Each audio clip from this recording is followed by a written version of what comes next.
Hello everyone, welcome to Wildwood Studio. I'm Sarah, and in this video, I'm going to be burning on a leather wallet. This little wallet is a good size for a passport and travel documents like the other one I did on this channel in 2021 and was made by my friend Graham. If you're interested in seeing more of the things he's made, I'll link to his Instagram in the description. And he doesn't just do wallets, even though that's the only thing I'm brave enough to burn so far. He also makes more complex things. When I was working at a prop shop in Toronto, he did leather work for some of the movie props we made, and it was really cool.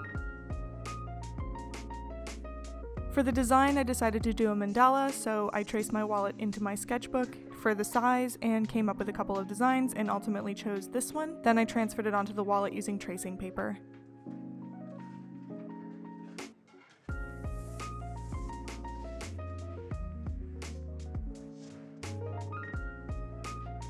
Then I started burning. This one was done entirely with my ball tip pen.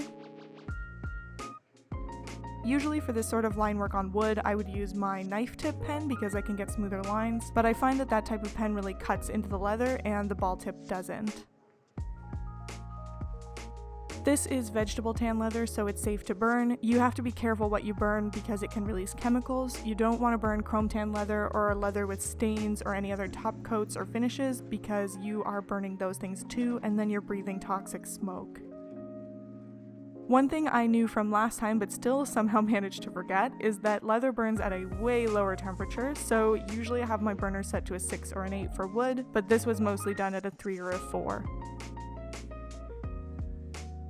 And as always, I'm using my Razortip SSD10 burning tool. A bit about how I designed this mandala in case you want to try it for yourself. It's really simple. I just used a compass to create rings for the different layers of the design and then divided it into 8 equal sections. Then all you have to do is design one wedge and repeat it all the way around. For the middle sections, the 8 wedges were pretty small, so that was enough, but when I got further out, I divided them all in half again to make my life easier. I looked at a bunch of references to get some ideas for what sort of shapes look cool, and I also used some of the design elements that I used to do when I was doing henna tattoos. I did a whole bunch of these at one point just for fun, so when it came time to do this wallet, I thought it would be a good design. One thing I found is that having the rings a little closer together helps a lot with making the design look the same all the way around, because it gives you more spots to anchor the design to. One problem I started having with this wallet was that my hand was rubbing off the pencil lines really fast. I started using a piece of paper under my hand to preserve the lines and to keep my hands from marking the leather. Since this is a repeating pattern, it wasn't a huge problem to fill in the bits that had rubbed off, but it did make those sections a lot more difficult to burn than the others. Clearly pencil doesn't stick as well to leather as it does to wood. It was also really easy to remove this with just a normal white eraser.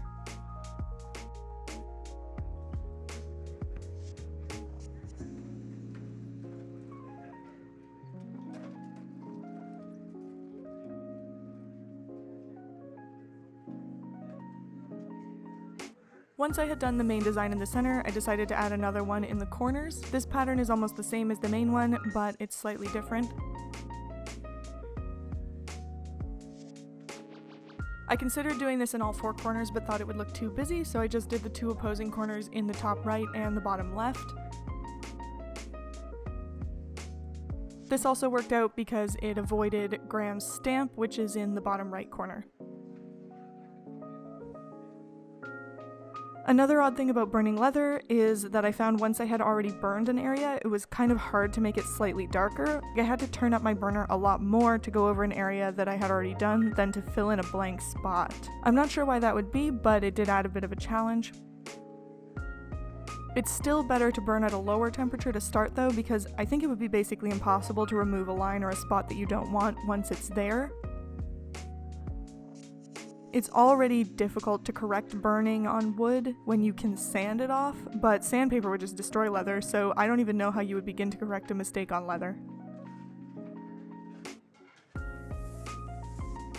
At this point I was pretty happy with it, but I decided I needed something inside, so I did the inside corners the same as the outside ones.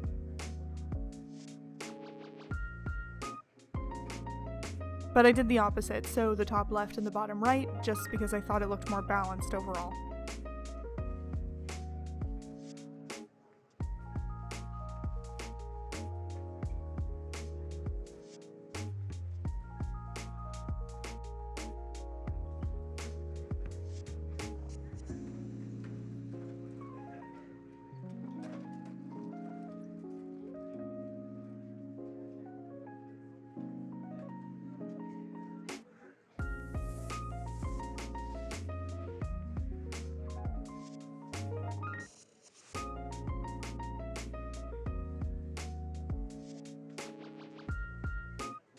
Overall, I'm really happy with how this turned out. If you decide to burn leather, please remember not to burn anything toxic. You need to know how the leather was tanned and if there's anything like oils or stains on it. Here are some pictures of the finished wallet. As always, please let me know what you think in the comments, and if you want to see more of my work, you can check out my Facebook page or follow me on Instagram. Please make sure to like this video if you haven't already, and subscribe to my channel so you don't miss all my future art videos. Thanks for watching, and I'll see you next time.